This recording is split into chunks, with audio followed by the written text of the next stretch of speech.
Wir bei Zimmer Biomed in Winterthur fertigen mit 900 Mitarbeiterinnen und Mitarbeitern jährlich 2,3 Millionen orthopädische Implantate zur Linderung von Schmerzen und Verbesserung der Lebensqualität von Menschen auf der ganzen Welt.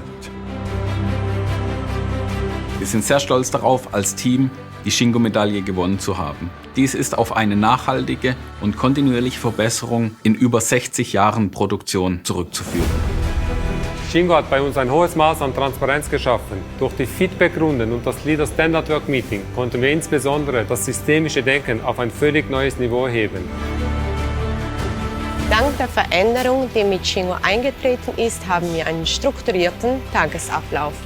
Wir als Arbeiter werden besser wahrgenommen und auf unsere Meinung am LSW, den Feedback-Runden und beim KVP wird gezählt. Nach dem großen Einfluss auf der kulturellen Seite konnten wir unsere Kennzahlen maßgeblich positiv beeinflussen. Damit konnten wir unsere Rolle als zuverlässiger Partner für unsere Kunden auf ein neues Level anheben. Der Gewinn der Shingo-Bronzemedaille hat uns gezeigt, dass wir auf einem guten Weg sind in Richtung Operational Excellence.